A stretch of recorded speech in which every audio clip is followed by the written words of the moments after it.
እሺ ዛሬ ደግሞ ወደ አርባ ምንጭ ዩኒቨርሲቲ ሳውላ ካምፓስ ወስዳቸዋለሁ።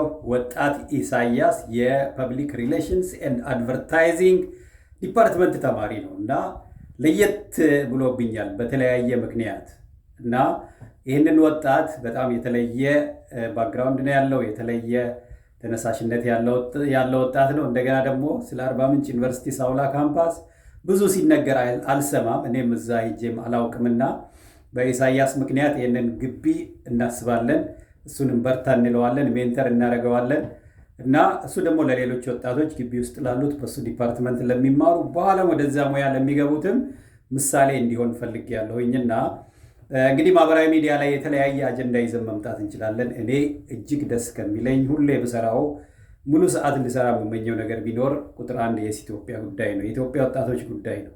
ለዚህ ደግሞ የኢሳያስ አይነት ወጣቶች ለእኔ ምሳሌ ይሆናሉ። የባባይ አይነት፣ የታምራት አይነት፣ የረድኤት አይነት፣ የናሸናፊ የነሻሎም በጣም ብዙ ናቸው። ልጅ አለም አብይ ስም ጠርቼ እንኳን እነዚህ ማድረግ አንፌር ነው። በጣም ብዙ ልበ ብርሃን የሆኑ ጎበዝ ወጣቶች በእኔ ዙሪያ ስላሉ ማለት ነው እና እነኚህ ልጅ ወጣቶች የኢሳያስ አይነት ደግሞ ኢሳያስ አሁን አዲስ ነው ወደኛ አቴንሽን የመጣው ከሳውላ ካምፓስ ነው ሲለኝ እኔም ትንሽ ትኩረት ሰጠሁት ማለት ነው እና አሁን እያረኩ ያለሁት ምንድን ነው? ኢሳያስን ሳውላ ካምፓስ በእውነት በደንብ ጥሩ ሜንተር እንዲያገኝ ፈልጋለሁ። እዛ ግቢ ያሉ ወጣቶች በሱ ምክንያት እንዲነቃቁ ሊንክዲንን በደንብ እንዲጠቀሙ ትፈልጋለሁ እና በአጭር ጊዜ ውስጥ ወደ ሊንክዲን እንዲመጣ የራሱን ፕሮፋይል ክሬት እንዲያደርግ እዛ ግቢ ላይ እንዲያግዘን ተስማምተናል እና እኛ ደግሞ እሱን በማገዝ እሱን በማበረታታት እሱን ሜንተር በማድረግ ሌሎች የእሱን የባባይን የአሸናፊን አይነት ፈለግ እንዲከተሉ ነው የምንፈልገው። የታምራት አይነት የረድኤት አይነት ልጆች ሆነው እንዲወጡ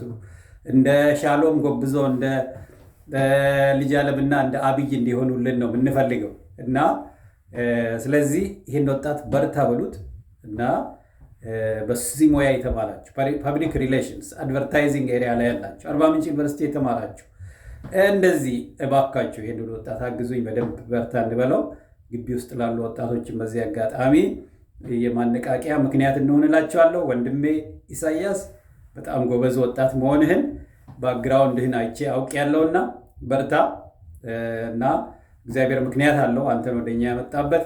አንተ ደግሞ ለብዙ ወጣቶች የመነቃቃት ምክንያት እንደምትሆን ሳውላ ካምፓስን የተሻለ እንደምታስተዋውቅ በዚህ ቪዲዮ ልነግርህ እፈልጋለሁ። ሁለተኛ ነገር ደግሞ አንተም ቪዲዮዎች እየሰራህ እንደዚህ ወደፊት እየመጣ ራስህንም በድፍረት አይነው ቀላል አይደለም ሚዲያ ላይ ወጥቶ እንደዚህ መናገር። እኔ እንኳን ሁሉ ነጫጭ ፀጉር ካወጣው በኋላ ራሱ ኮንፊደንስ አጣለሁ ወጥቼ ለመናገር እና ቀላል አይደለም ሚዲያ ላይ ፖስት ማድረግ ምናምን። በዛ ላይ ደግሞ በጣም የተሳሉ ምላሶች አሉ፣ በስህተት የተሳሉ ምላሶች፣ ሳያውቁ የሰው ሞራል የሚነኩ ምላሶች አሉ። እሱንም እያስተዋልክ ያንተ ሙያህም ስለሆነ ፐብሊክ ሪሌሽንስ ኤንድ አድቨርታይዚንግ እርግጠኛ ነኝ ይህንን መቋቋም ትችላለህ።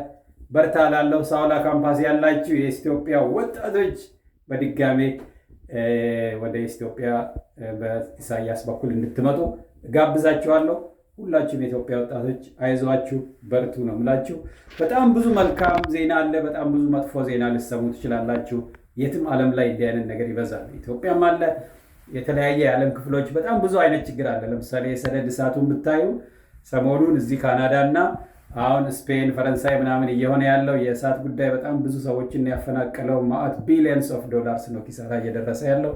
በኢራን እና በአሜሪካ መሀል ያለውን ታውቃላችሁ። እኛ አካባቢም ያለው ውጥረት የነበረው የሰላም ኢሹ አሁንም አለ ታውቃላችሁ። ሱዳን ምናምን የተለያዩ ሀገሮች የተለያየ ፈተና አለባቸው። እኛ እንግዲህ እንደ ኢትዮጵያውያን መጀመሪያ የራሳችንን የቤት ስራ መስራት፣ ለምሳሌ የአርጋው አይነት ስለ ሰላም የሚሰብኩ ኢትዮጵያውያንን ጆሮ ሰተን ማዳመጥ፣ ሌሎቹንም ደግሞ በተለያየ አንግል ላይ በድጋፍ ይሁን በተቃውሞ የተሰለፉትን እንደምንም አድርገን ወደ መደራደር ወደ ሰላም እንዲመጡልንም መመኘት፣ መስራት፣ ማበረታታት፣ ድምፅ መሆን ይጠበቅብናል። ምክንያቱም የሰው ልጅ ነው። በግራም ይሁን በቀኝ በመንግስትም ይሁን በተቃዋሚ በኩል ያሉት ወንድሞች እህቶቻችን ናቸው፣ የኛው ናቸው እና ማንንም በመኮንን ማንንም ስም በማጥፋት በመፈረጅ የምንጠቀመው ነገር የለም። እኛ ትልቁ ነገር አንድም የሰው ህይወት በዚህ አይነት ነገር በዓለም ደረጃ እርስ በርስ በሚደረጉ ግጭቶች እንዳያልቁብን እንዳይሞት ነው ምኞታችን ማለት ነው እና ይህን ልላችሁ ፈልጋለሁ።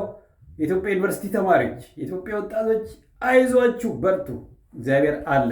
ከሁሉ በላይ እግዚአብሔር ነው ያለው። ሰዎች እኔም ብሆን አብዛኛው ሰው ዛሬ አውርቶ ነገ የለም። እሱ ግን አለ፣ ሁሌ አብሯችሁ አለ። በእግዚአብሔር ተማመኑ። ተስፋችሁ የፈጠራችሁ አምላክ ላይ ነው። የማይታየው እኛ ተኝተንም የማይተኛው ልባችንን ሳምባችንን የሚያሰራው አምላክ እሱ ነው ከሁሉም የሚበልጠው። ይሄን ነው ልላችሁ ፈልገው። አይዟችሁ። በጣም አመሰግናለሁ። በርቱ።